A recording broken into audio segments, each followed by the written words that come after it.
Alas 9 kasuod mang aga kan mag-angkorahe ang BRP Teresa Magbanwa o MRRV-9701 sa pantalan kan syudad nin Legazpi para ihatod ang lunad kaining relief packs para sa mga Bicolano. Sigon kay Ensign Second Lieutenant Eliza Nove Bermal, ang tagapagtaram kan Philippine Coast Guard Bicol, 11,000 na relief packs ang lunad kan barko na ipigdonar kan Department of Social Welfare and Development o DSWD Cebu na nakatalaan na idistribuir sa mga Bicolanong naapektaran kan bagyong Christine kan uminaging bulan.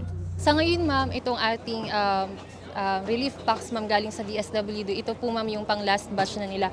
Pero ma'am, meron pa po tayong mga private sectors na patuloy po na nagdo-donate ma'am para po sa ating mga apektadong kababayan dito sa Bicol ma'am.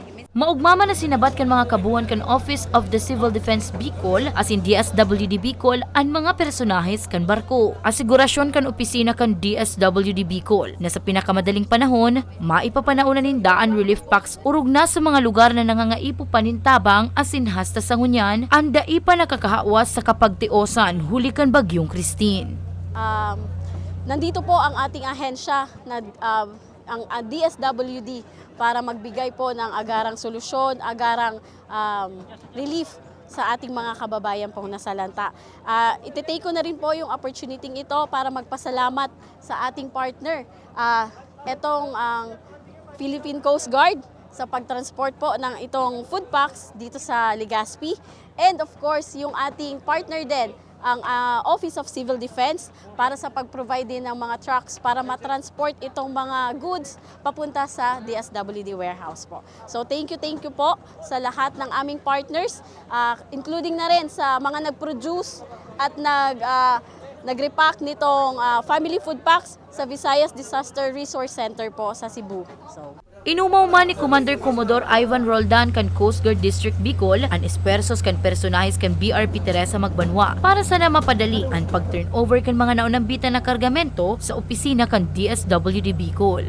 Unang-una, nagpapasalamat kami sa liderato ng DSWD 5 sa kanilang pag-coordinate sa Philippine Coast Guard Headquarters at na top yung Philippine Coast Guard na may transport yung mga relief goods from Cebu to Bicol Region.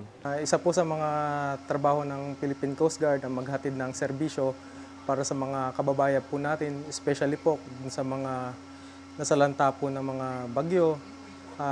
Ito po yung role po namin as Philippine Coast Guard na maghatid tulong po at serbisyo po sa kanila. Magigirumduman, pirang aldaw makalihis na panrarapado kan bagyong Christine. Tulos man na nag-angkorahe sa Pasakaw Port ang BRP Teresa Magbanwa nga ni magatod nin relief packs sa mga nirapado kan bagyong Christine sa Gartichorena, Camarines Sur. Para sa mga baretang Tatak Bicol, Danica Garcia.